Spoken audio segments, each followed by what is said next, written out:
O anseio por ser um instrumento nas mãos do Altíssimo é uma das mais nobres e profundas aspirações que pode habitar no coração humano.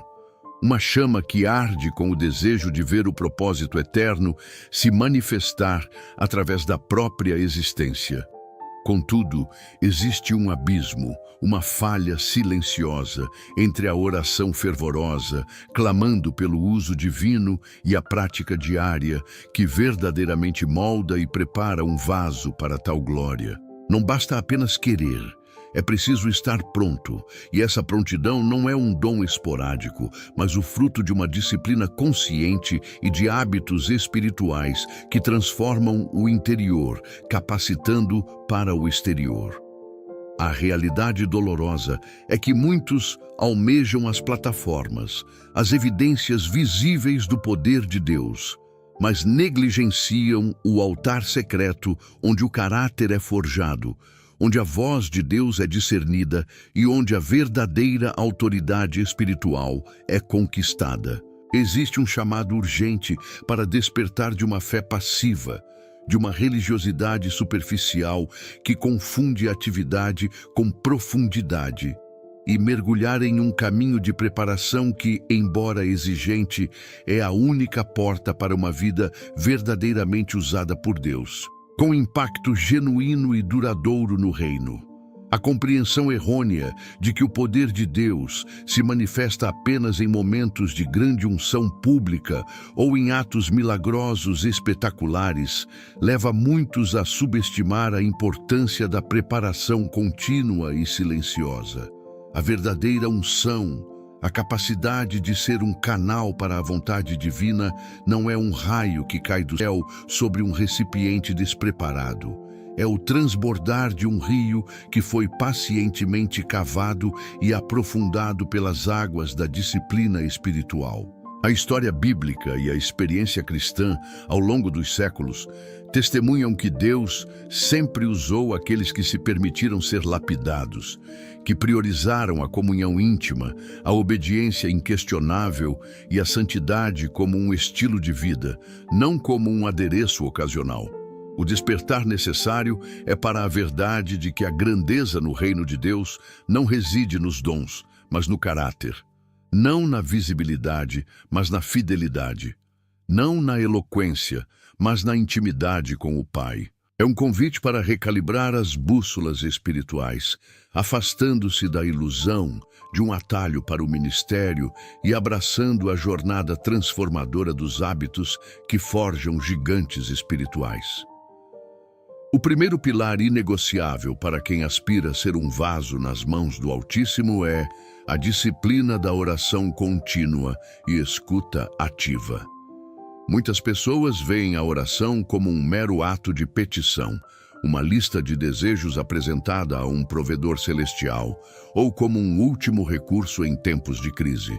Mas a oração que prepara um indivíduo para ser usado por Deus vai muito além disso. Ela é o alicerce de uma intimidade profunda, um diálogo constante e bidirecional com o Criador. Não se trata apenas de falar, mas crucialmente de ouvir. É no silêncio reverente, na quietude da alma, que a voz de Deus se torna discernível, que sua direção é revelada e que o coração humano se alinha com a mente divina. A oração contínua não significa estar sempre de joelhos fisicamente, mas cultivar um espírito de constante comunhão, uma consciência ininterrupta da presença de Deus em cada momento do dia, transformando o ordinário em sagrado. É um estado de espírito, um batimento cardíaco espiritual que pulsa em sincronia com o Pai. A profundidade dessa disciplina reside na intencionalidade. É preciso separar tempo, sim, tempo específico e ininterrupto para se derramar diante de Deus. Não com pressa ou distração, mas com uma fome genuína de sua presença e uma sede insaciável por sua sabedoria. Nessas horas, o barulho do mundo silencia, as preocupações da carne diminuem e a alma se abre para ser preenchida pelo Espírito. É ali que os planos de Deus são revelados, que as estratégias do reino são entregues e que a sensibilidade espiritual é aguçada para perceber os movimentos divinos no cotidiano. A escuta ativa, por sua vez, exige humildade para receber, paciência para esperar e discernimento para compreender. Não é raro que as respostas de Deus venham de maneiras inesperadas, através de uma convicção interna, de uma passagem bíblica que salta aos olhos ou mesmo de uma palavra vinda de outra pessoa. Um coração que aprendeu a orar com intencionalidade e a escutar com atenção torna-se um reservatório de sabedoria divina, pronto para agir com clareza e autoridade quando o momento exige. Negligenciar essa disciplina é o mesmo que tentar construir um edifício sem alicerces, esperando que ele resista às tempestades. É querer operar no poder de Deus sem ter acesso à sua fonte. O servo que Deus usa é aquele que primeiro se dobra em oração e depois se levanta com a voz do Senhor ecoando em seu espírito. Antes de continuarmos, quero fazer um convite especial. Se no fundo do seu coração o seu maior desejo é ser preparado e usado por Deus, faça dessa atitude uma oração pública de fé. Escreva nos comentários: Senhor, eu quero ser um vaso em tuas mãos. Que essa frase seja o seu compromisso diante de Deus de buscar uma vida de santidade, intimidade e obediência. O segundo hábito, igualmente vital, é a imersão constante na palavra, com sede de aplicação. Muitas pessoas leem a Bíblia, mas poucas realmente se permitem ser lidas e transformadas por ela. A palavra de Deus não é meramente um livro de histórias ou um compêndio de regras morais. É o próprio fôlego de Deus revelado, um alimento espiritual que nutre a alma, ilumina o entendimento e forja o caráter. Para ser usado por Deus, não basta ter um conhecimento superficial ou fragmentado das Escrituras. É preciso mergulhar nela com uma fome insaciável, uma sede que anseia por cada palavra, cada preceito, cada promessa. Essa imersão não é um exercício acadêmico frio, mas uma busca apaixonada pela revelação da verdade, pelo coração do Pai, pela mente de Cristo. É o ato de permitir que a palavra penetre as profundezas do ser, expondo as impurezas, corrigindo as distorções e reorientando o caminho. A chave dessa imersão é a sede de aplicação. De que adianta conhecer a palavra se ela não se traduz em vida? A palavra lida deve ser a palavra vivida. A meditação não é apenas um processo intelectual, mas um confronto pessoal com a verdade divina, perguntando-se constantemente: como isso se aplica à minha vida hoje? O que Deus quer que eu mude, aprenda ou faça a partir desta passagem? É essa aplicação prática que transforma o conhecimento em sabedoria, a teoria em experiência e a informação em revelação viva. Um coração que se permite ser moldado pelas Escrituras torna-se um reflexo do caráter de Deus, e é através de tal caráter que Deus se manifesta poderosamente. A Bíblia nos diz que a palavra de Deus é viva e eficaz, e mais penetrante do que qualquer espada de dois gumes, apta para discernir os pensamentos e intenções do coração. Hebreus 4:12.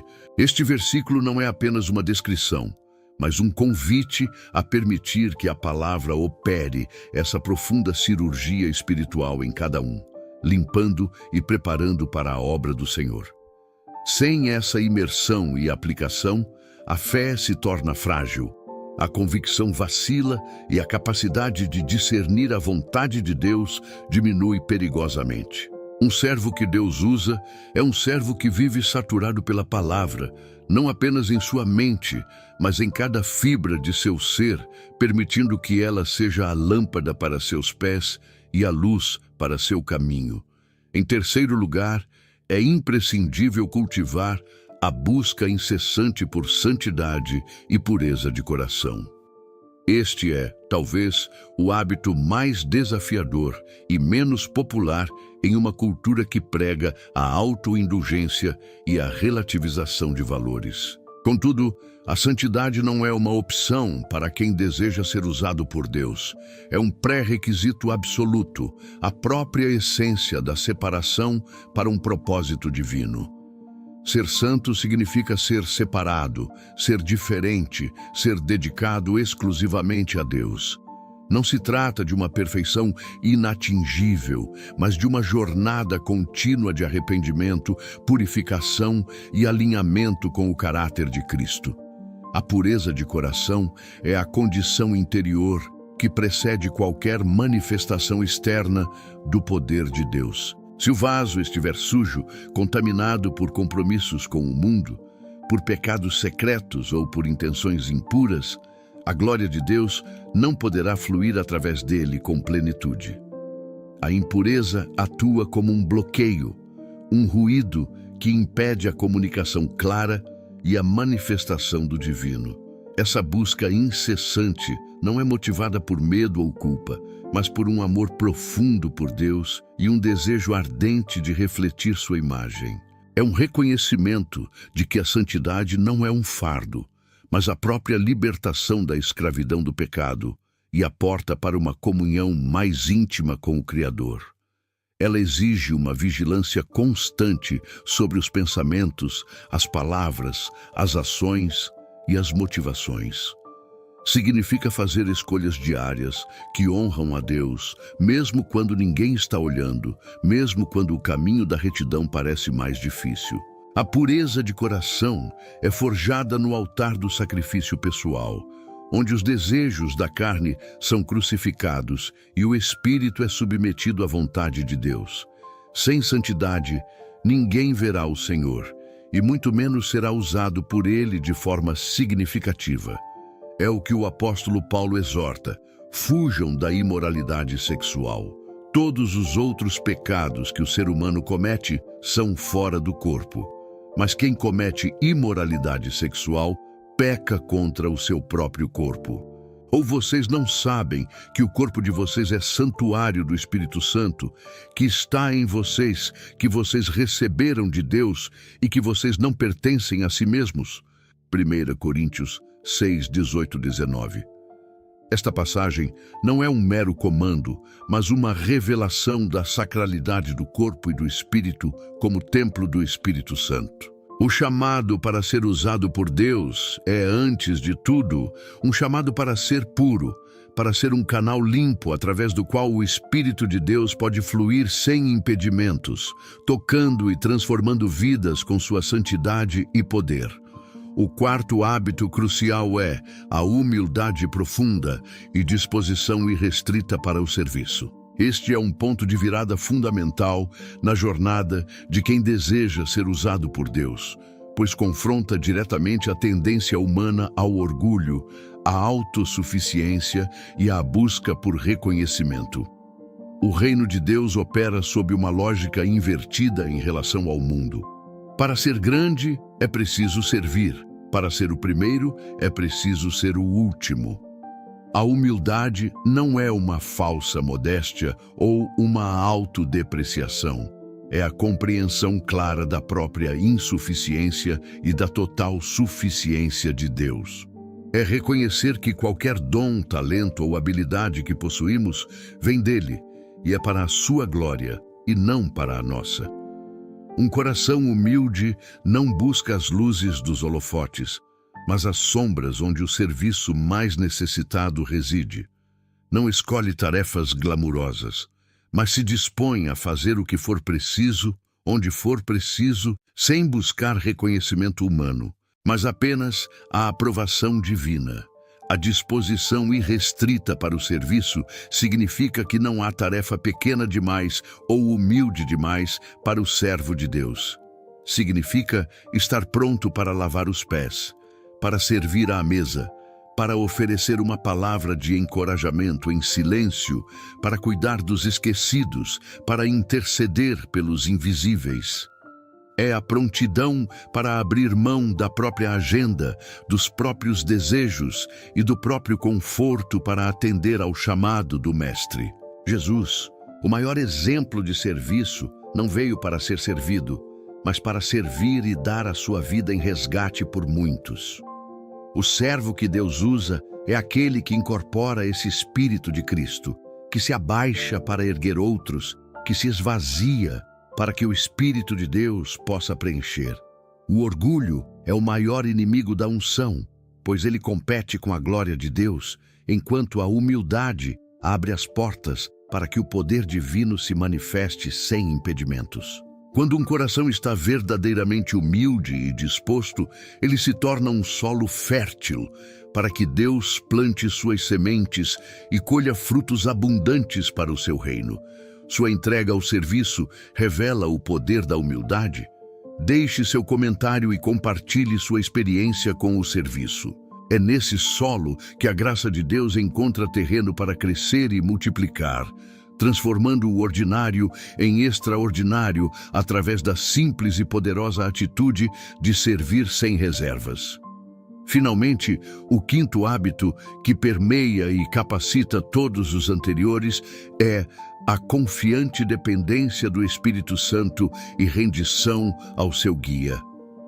Muitos crentes tentam viver a vida cristã e realizar a obra de Deus com suas próprias forças, com sua própria sabedoria e com sua própria capacidade. O resultado inevitável é a exaustão, a frustração e a esterilidade espiritual. A verdade profunda é que a obra de Deus deve ser feita à maneira de Deus, pelo poder de Deus. O Espírito Santo não é um mero conselheiro ou um assistente. Ele é a terceira pessoa da Trindade, o próprio Deus habitando no crente, capacitando-o para toda boa obra. A dependência do Espírito Santo não é uma opção, mas uma necessidade absoluta para quem deseja ser efetivamente usado por Deus. É reconhecer que, sem Ele, nada de valor eterno pode ser realizado, nenhuma vida pode ser verdadeiramente tocada, nenhuma fortaleza pode ser derrubada. Essa dependência se manifesta em uma rendição contínua ao seu guia. Significa estar sensível à sua voz, aos seus impulsos, à sua direção, mesmo quando ela contraria a lógica humana ou os planos pessoais. É estar disposto a seguir onde ele lidera, a falar o que ele inspira, a agir como ele capacita, mesmo que isso signifique sair da zona de conforto ou enfrentar oposição. O Espírito Santo é o poder por trás de toda unção genuína, de toda revelação, de todo milagre. Ele é quem convence do pecado, quem guia à verdade, quem concede os dons espirituais e quem capacita para o serviço. Sem essa rendição, a vida cristã se torna uma performance religiosa vazia, desprovida de poder e de impacto. É o próprio Jesus quem afirma: mas receberão poder quando o Espírito Santo descer sobre vocês, e serão minhas testemunhas em Jerusalém, em toda a Judéia e Samaria, e até os confins da terra. Atos 1:8. Este versículo não é uma sugestão, mas uma promessa e uma condição. O poder para ser testemunha, para ser usado por Deus, vem diretamente do Espírito Santo. Viver em dependência dele significa buscar continuamente sua plenitude, orar por sua direção e permitir que ele governe cada área da vida, transformando a fraqueza humana em manifestação do poder divino. É através dessa rendição que o vaso se torna verdadeiramente permeável à glória de Deus, tornando-se um instrumento poderoso em suas mãos para a transformação do mundo. A jornada para ser usado por Deus é, portanto, uma caminhada de transformação interior, um compromisso profundo com a disciplina espiritual que molda o caráter e capacita o espírito. Não é um caminho para os que buscam atalhos ou para os que se contentam com a superficialidade. É um chamado para os que ousam mergulhar nas profundezas da intimidade divina, para os que estão dispostos a pagar o preço da santidade, da humildade e da dependência total. A recompensa não é a glória pessoal, mas a indescritível alegria de ver o propósito eterno de Deus se cumprindo através da própria vida, de ser um canal de sua graça, um portador de sua luz em um mundo sedento. O despertar para essa realidade é o primeiro passo para uma vida de impacto genuíno, uma vida que não apenas anseia por ser usada, mas que está sendo continuamente usada pelo Senhor, para a sua glória e para a expansão do seu reino. Que este seja um tempo de reavivamento da consciência de cada um sobre a seriedade e a beleza desse chamado, e que a prática desses hábitos se torne a bússola diária que guia cada passo rumo ao centro da vontade de Deus.